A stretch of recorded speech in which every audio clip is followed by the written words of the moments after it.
This is Talk. Welcome to the home of common sense. There he is, Big Phil, joining me in the hot seat today. Philip Ingram, former senior military intelligence officer, reading the paper there. So I'm not just here to read the papers this morning. Yeah? No, well, you can if you like. I can manage without you. I've got a few. Yes, you just crack on. Why do you think we could work through the cryptic crosswords together? What a good idea. Can you do cryptic crosswords? Well, if I could spare the sort of 2 or 3 minutes it would take me to complete it, yes.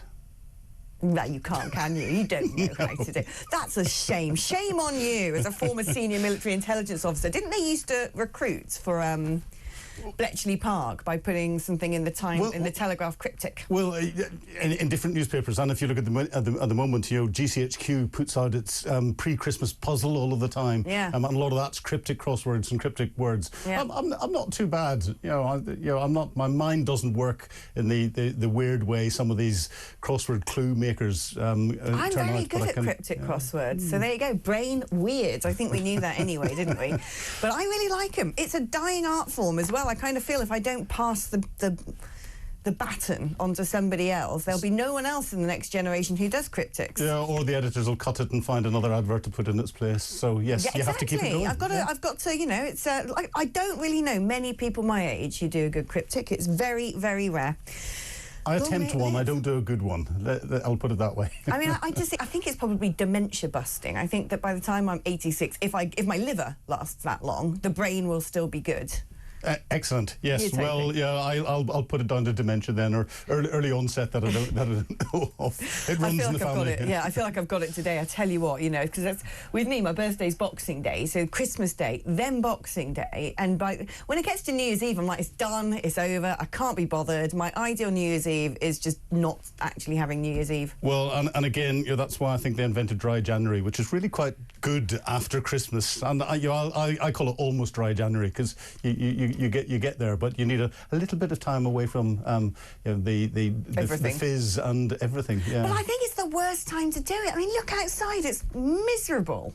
It's just, you know, what January is the time of year that you kind of need to eat rubbish. But if you can do it in January, you can do it any time. So you know, it's a good psychological reset. I don't believe in masochism. I believe in joy. I think, you know, like beginning of summer when you suddenly think, oh my God, I've got to be seen on a beach. Then you. Well, do as I do. Avoid beaches. It works. Oh, I can see that one. Right, let's talk about Reform UK smashing past the Conservatives in membership numbers. That's according to Reform UK. They had a digital counter on their website, which was sort of ticking over. And there's been a bit of an online spat. Because Kemi Badenoch has sort of said, this isn't real. We've been in the back end of your computer system. We know that your digital counter is a load of baloney.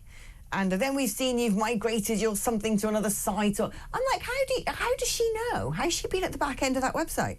Well, is she hacking into Reform now? You know, you don't have to hack in. There's lots of tools that you can buy that you can use to examine other people's websites and the traffic that goes through them and all the rest of it. And some of the digital counters that you get, because I build a few websites, some of them are more reliable than others. Let's put it that way. But does it matter? You know, why is she having this spat? I know. You know, it is completely irrelevant at the moment. Whenever it's her job as leader of the opposition to hold the government to account, and oh my God, does this government need to be held to account? Right. Yeah. My big worry about Kemi is I thought that she was going to have a bit more of a Badenoch bounce when she became leader. I was like, she's going to be really different. She's going to be quite forthright. She's, you know, strikingly unlike her predecessors.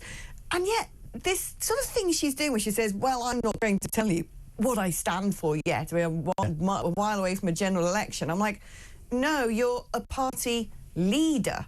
Yeah. You know, you're supposed to tell us what you stand for. That is what politics is about. You don't just sit there and lead a party and go, well, I'm not going to tell you what I think of anything because I'm going to let it be a surprise in 5 years.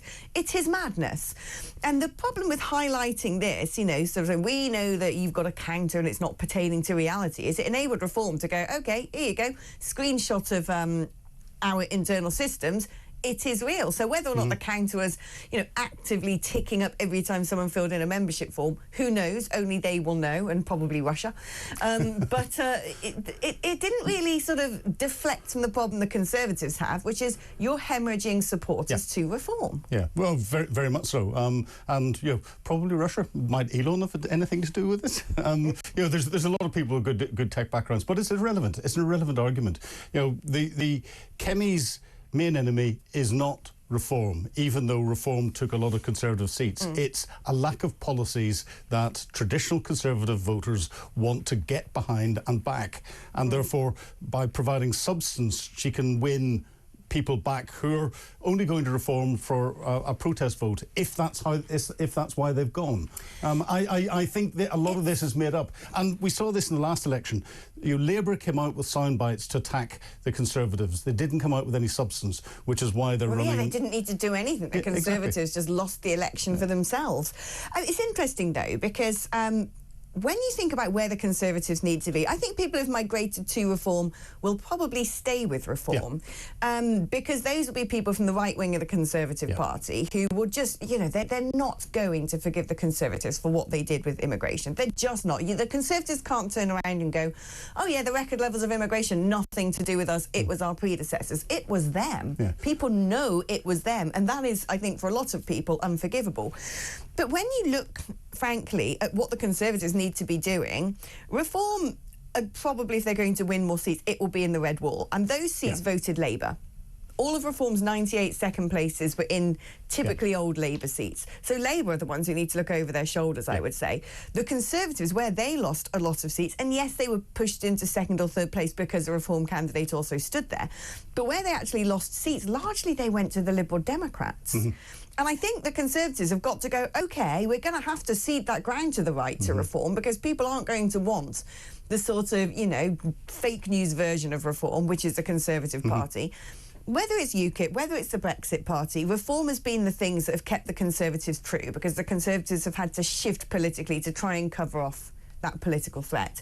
But in doing so, have exposed the flank on the other side, sort of Waitrose woman, who suddenly went, oh, I really like Ed Davey, isn't he lovely? If I was the Conservatives, I'd be thinking, well, we may as well go back after those seats. They've got a better chance of taking those people back off the Lib Dems, because the Lib Dems, frankly, are doing nothing, than I think they have winning, the sort of anti-immigration vote from Nigel Farage. Well, and also to help Nigel Farage on reform in the red wall seats, which will take support away from Labour. That'll hurt Labour. That can only play into the Tory hands. But the only way to do that is by offering proper alternative policies. So every time the government brings out what they're saying is a policy, they don't anymore. They just bring out studies and look at that. We haven't heard any policies, or they haven't implemented any with any logic.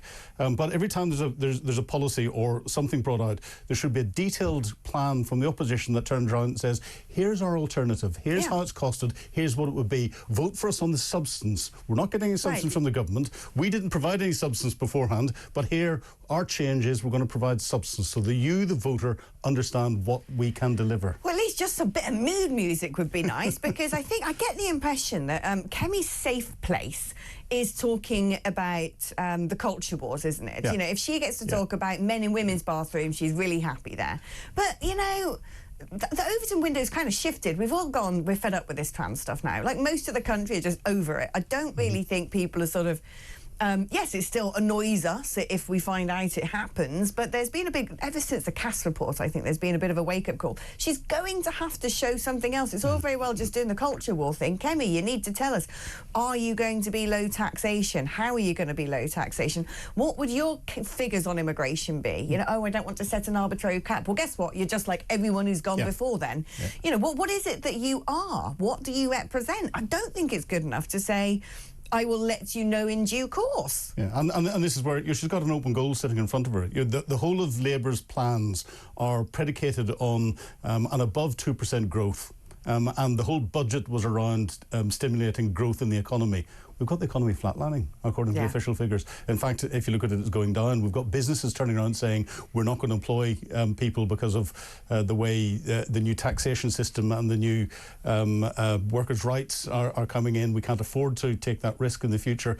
That open goal, Kemi's looking there, looking straight at it. She's got the ball in front of her. She's turning around, running back towards her own goal. It's mad. And messing around in the sidelines. It is madness. I mean, glad you brought up the economy, because experts are warning that it's quite likely that Rachel Reeves is going to come back for more when it comes to taxation, which I just, this is from the Institute for Fiscal Studies.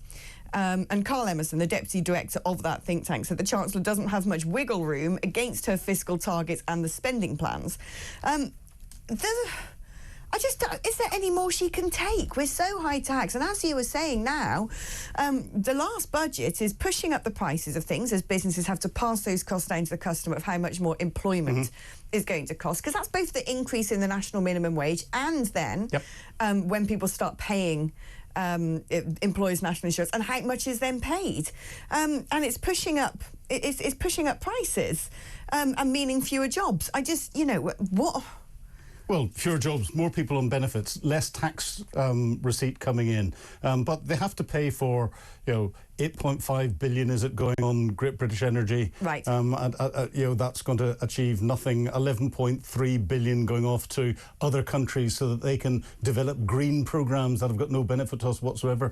The additional import costs that is going to be for, you know, all of the natural resources that we're having to buy in from China or be resold as from Russia through India to the UK, because we're stopping our North Sea oil production and we're stopping our coal mines in Cumbria and everything else.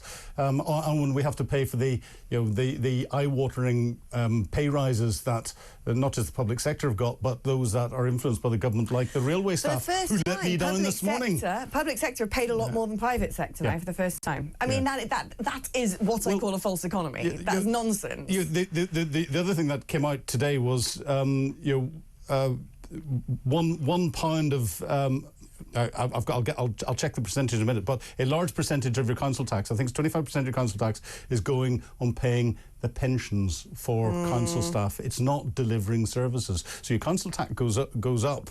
A large proportion of that is going to pay pensions, because, you know, as we get more people employed in the public sector, they get these gold-plated pensions, and that costs even more. So the costs will go up and up and up. I said something like 30% of the workforce is probably going to be in the public sector soon enough, and that's just, you cannot sustain that. That is communism on steroids. It's going to go so horribly wrong. Exactly. We're going to be reopening the gulags next.